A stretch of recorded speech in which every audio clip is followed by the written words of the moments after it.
Bawah.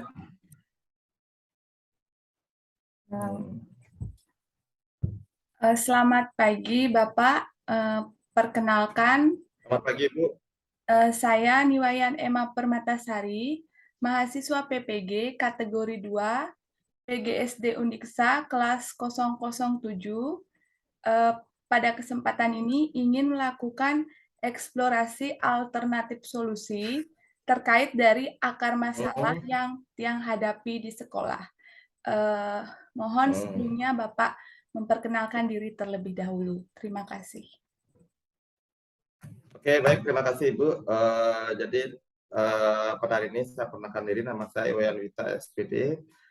Saya dinas di SD nomor 4 Benoa, tapi dalam kesempatan ini saya juga adalah seorang fasilitator guru penggerak Angkatan 6 yang bertugas di Banten.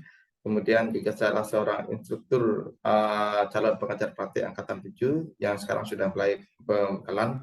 Dan saya juga sekarang sudah mengikuti CGP rekognisi. Jadi pada kesempatan ini saya ingin berbagi dengan BMA terkait dengan alternatif solusi yang akan dibawakan. Untuk itu, waktu dan tempat saya persilakan. Baik, terima kasih Pak. Di sini saya memiliki 4 akar masalah yang perlu dicarikan alternatif solusinya. Yang mulai dari masalah pertama, ini terkait dengan rendahnya motivasi belajar siswa. Itu disebabkan karena pembelajaran yang Tiang lakukan itu belum menggunakan media pembelajaran yang sesuai dengan karakteristik siswa dan karakteristik mata pelajaran. Kira-kira apa solusi untuk mengatasi masalah tersebut, Pak? Jadi ini motivasi, Bu ya. Kalau motivasi kan seperti yang pernah saya sampaikan sebelumnya, bahwasanya itu ada eksternal, internal. Nah, internalnya dari siswa itu sendiri, eksternalnya dari lingkungan sekitar sekolah dan lain sebagainya. Nah, untuk yang eksternal, lingkungan sekolah memang salah satunya adalah media pembelajaran. Nah, media pembelajaran ini tergantung sekarang kemampuan guru, Ibu. Jadi kita tidak paksakan. Tidak semua guru bisa juga menyusun, mengembangkan, dan lain sebagainya untuk media pelajaran yang digunakan, apalagi sesuai dengan karakteristiknya siswa itu sendiri. Yang boleh dikatakan bahasa kerennya di guru penggerak itu berdiferensiasi. Jadi tidak semua guru bisa memetakan itu, sehingga memang untuk media itu sekarang sudah banyak sekali, Bu. Banyak kita jumpai di internet ada, kemudian kita bisa mengembangkan sendiri, apalagi yang berbasis IT juga banyak, kemudian yang berbasis kontekstual yang konkret juga ada banyak. Jadi silakan gunakan media pembelajaran yang bervariasi. Bervariasi dalam artinya tidak itu aja. Jadi disesuaikan dengan media pembelajaran juga, sesuai dengan metode, model, dan strategi yang digunakan di sekolah itu. Sehingga anak-anak itu ketika dia masuk sekolah, dia itu senang, tidak jenuh, dan bosan. Dan tidak kalah pentingnya, sebelum juga itu melakukan suatu pembelajaran yang menggunakan media, lakukan sebuah tahap awal sebelum gini ya, sebelum persepsi itu ice breaking. Boleh juga dilakukan di tengah-tengah, silakan untuk mengutamakan fokusnya, mengembangkan fokusnya. Ya, Motivasinya, Pak Nggih. iya betul. Jadi bisa digunakan itu untuk memancing lah. Jadi kembali sekarang kemampuan guru untuk membuat media, kemudian mengolaborasikan pembelajaran, mengolah kelas, itu juga harus dimiliki kepada si guru itu sendiri. Oke, baik. Jadi di sini poinnya Nike menggunakan media yang bervariasi sesuai kemampuan guru. Bervariasi. Sehingga dapat meningkatkan motivasi belajar siswa itu. Baik, Ya, Pak. betul. Terima kasih. Untuk pertanyaan kedua, Nike, terkait dengan kemampuan numerasi atau di sini kemampuan matematika siswa itu kelas 2 masih rendah. Dikarenakan di dalam proses pembelajaran guru masih menggunakan apa namanya Niki? Berpusat pada guru atau teacher center tanpa melibatkan peran aktif siswa. Itu sehingga menyebabkan hasil belajar numerasi siswa itu rendah. Solusi untuk mengatasi tersebut. Artinya di sini guru hanya menggunakan metode ceramah, Kenten. Berarti kembali ya seperti awal tadi, ya. Jadi kalau center teacher learning berarti kan pada guru ya. Kalau sekarang di zaman yang sekarang ini pembelajaran 421 ya, Bu ya. Itu kita balikin ya. Jadi student center learning. Jadi murid yang akan dijadikan pusat. Jadi sehingga kami juga di dalam guru penggerak juga ini ada disebut dengan berpihak berpusat pada murid, berdampak pada murid. Jadi dalam guru penggerak itu ada 4 yang harus diketahui, yaitu murid, murid, murid, dan murid. Nah, gitu. Jadi untuk media dan metodenya, memang kalau ceramah untuk numerasi rasanya kurang pas, Ibu ya. Alangkah lebih baiknya karena ini kita menghadirkan suatu pembelajaran yang bermakna ya, bermakna bagi siswa, bermakna dalam artian tidak hanya dalam segi teori, tapi dia bisa mampu mengaplikasikan. Dia pelajaran yang kita ajarkan sudah bisa diambil dari kehidupan sehari-hari, itu misalnya. Jadi pembelajaran bermakna itu salah satunya adalah kita bisa menggunakan media pembelajaran konkret atau kontekstual juga bisa. Kemudian kita gabungkan juga bisa juga dengan project yang sekarang yang memang di kurikulum mereka ini kita menggunakan project, juga bisa kita kembangkan dari project menggunakan media konkret ke media kontekstual juga bisa. Jadi kembali lagi Bu, ini adalah inovasi daripada guru itu sendiri untuk mengembangkan pembelajaran bagaimana di kelas dia bisa membuat suasana pembelajaran itu hidup. Nah, jadi kembali kita mengenai mula kelas di mana, kemudian bagaimana anak-anaknya. Yang penting anak-anak kita tahu karakternya seperti apa. Kita tidak bisa memaksakan Bu ya. Kita tidak bisa memaksakan kalau anak ini harus bisa matematika, berhitungnya. Siapa tahu di hal yang lain. Saya ada contoh, misalnya dia tidak bisa membandingkan, tapi perkalian dia hafal. Nah disinilah Ibu memandu, jadi perlahan-lahan. Jadi saya yakin kalian dihafal, nanti membandingkan pasti. Cuma mungkin dia belum terbiasa aja untuk berpikir analisis yang tinggi, analisis dan lain sebagainya. Mungkin kembali ke guru. Karena belum dilatih mungkin mereka, Pak. Iya, belum dilatih, betul. Jadi tidak semua orang, tidak semua murid bisa langsung paham, enggak. Dia perlu step by step. Perlu proses ya. Jadinya dia perlu pendampingan khusus begitu kira-kira Pak. Ya, betul.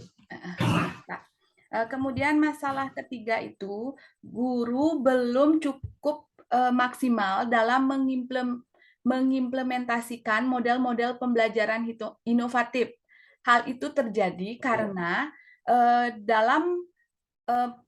karena model pembelajaran yang diterapkan belum didukung oleh media pembelajaran yang inovatif.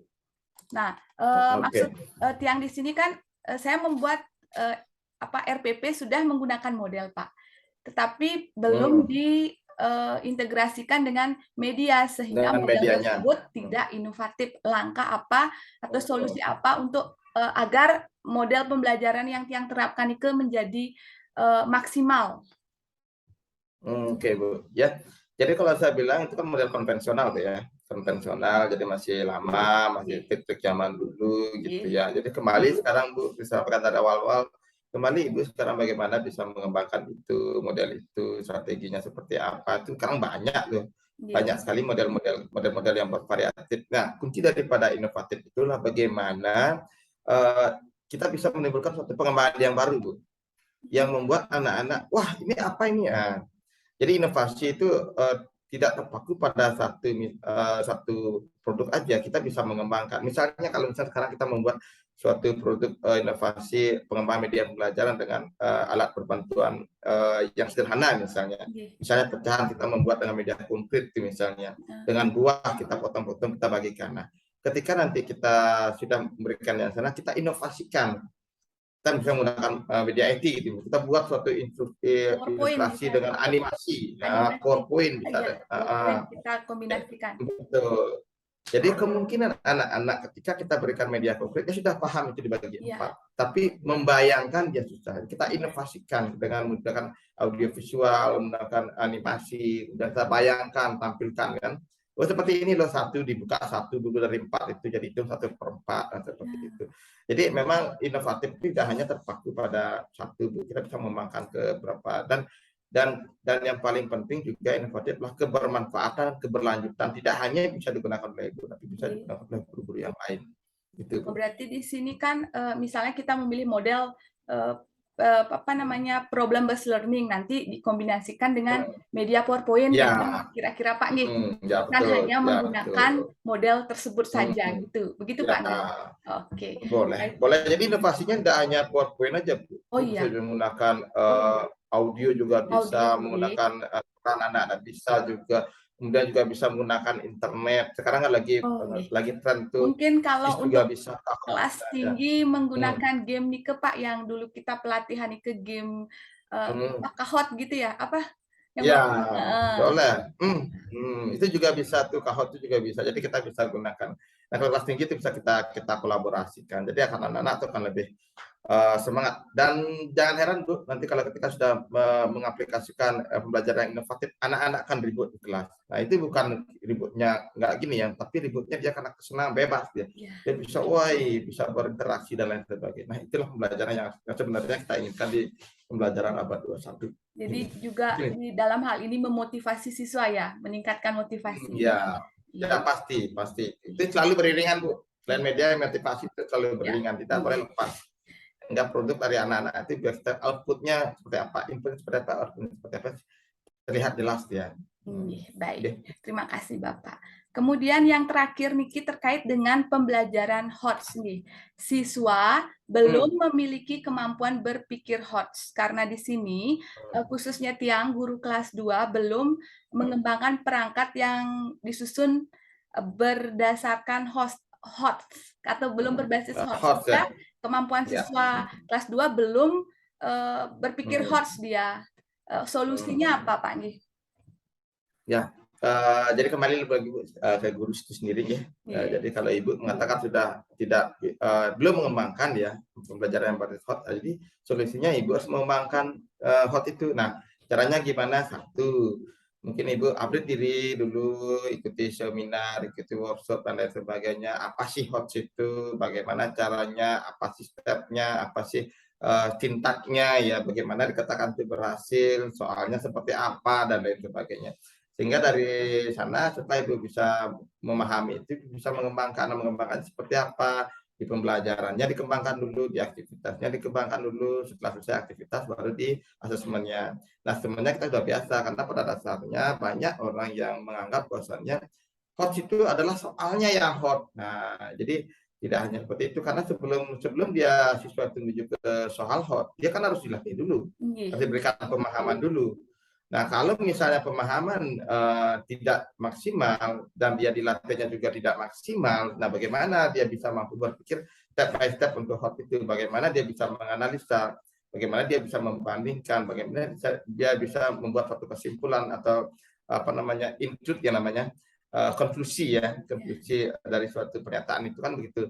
Jadi langkah-langkahnya guru harus memandu, mendampingi ya, mau nggak mau guru harus paham dulu. Nggih, paham Paham dulu. dulu apa itu ya, paham dulu apa itu hot itu. Jadi tidak hanya di soalnya Nggih. saja, di aktivitas pembelajaran pun harus ibu terapkan hot itu. Jadi misalnya ibu memberikan suatu perbandingan nih, nah, kemudian ibu tulis di papan, nah, 5.000, 1.000 itu uang misalnya, Nggih. 5.000, 1.000 uang. Nah, sekarang anak suruh siapa yang lebih mahal, siapa yang lebih lebih lebih murah dan lain sebagainya. Itu kan juga sudah Ya. jadi Menganalisis. tahapnya dari tahap menganalisis. Jadi tahapnya dari tahap yang sederhana dulu, jangan langsung ke tinggi. Nggih. Tahap sederhana dulu. Nanti ketika sudah dia paham itu, baru kita komunikasikan seperti soal di ANBK yang sekarang Iya. AKM ini ya. Ada uang 3.000. Nah, jadi ada barang sekian. Nah, yang mana berapa aja barang Barang yang apa dapat saja yang dibeli? didapat dari uang 3.000, Kenten? Itu sudah Ah, hots, Pak, nggih. Nggih. Tapi dari awal diajarkan dulu yang mana lebih murah, kemudian oh ini harga sekian, mungkin satu produk dulu, nanti dua produk, nah, setelah itu baru kita apa namanya menggunakan uang untuk mencari produk. Nah, seperti Ya. itu modelnya. Jadi Jadi pembelajaran dari lots ya dulu betul. pelan-pelan ke hots, Mm-mm. tapi kita Ya, mengembangkan perangkatnya dulu, kemudian menerapkan, ya baru murid bisa betul. berpikir hots, Ya Kenten, Pak, betul. nggih. Kira-kira, Pak, nggih. Mm. Ya betul. Oke. Betul. Jadi kita bertahap dari awal, tidak langsung ke hot. Itu kan lock levelnya lebih rendah dulu, naik sampai karena tidak semua, apalagi Ibu ngajar kelas 2 ya. Kelas 2, Ngajar kelas nggih. 2 ya. Hmm. Nggih. Kalau kelas 2 tahap berpikirnya apalagi semester 1 baru lepas dari kelas 1 ya, tidak Nggih. mungkin akan secepat yang di kelas tinggi. Pasti Nggih. dia akan bertanya-tanya, kok bisa. Nah, inilah yang perlu Ibu tanamkan dulu, latih dulu karena pemahaman penanaman konsep itu agak lebih susah Iya. di kelas rendah Kelas dibanding di rendah. kelas tinggi. Dia perlu berulang kali untuk memahami satu pertanyaan saja. Nah, itu permasalahan kita juga di anak-anak gitu, Bu. Baik Pak, dari beberapa solusi atau alternatif solusi yang Bapak jelaskan tadi, mungkin nanti pada saat penerapan di kelas akan tiang terapkan, gitu Pak. Jadi bisa meningkatkan atau mengatasi akar masalah yang tiang hadapi pada saat PPG niki, Pak. Oke, Ya. siap. Baik Pak, terima Nggih. kasih atas waktunya untuk Siap. diwawancarai. Semoga nanti Hmm. tiang bisa lancar mengikuti PPG niki, nggih, Pak. Terima kasih Amin, banyak. asungkare. Semoga sampai terakhir dan lulus Nggih, terima grup. kasih. Nanti setelah selesai PPG ikuti guru penggerak ya. Jadi Nggih, akan siap, semakin siap. Oke. semakin meningkat pemahamannya ya. Ya. Ya, Oke, nanti siap Bu, ngiring. ya Mari ngirim. Bu. Nggih. Akhirnya Eh, nggih, Om Santi, Santi, Santi. Om, santai, santai, santai Om. Nggih. Ya, tutup Baik. dulu Bu rekodnya Nggih, sebentar biar dulu. nggak kedengaran.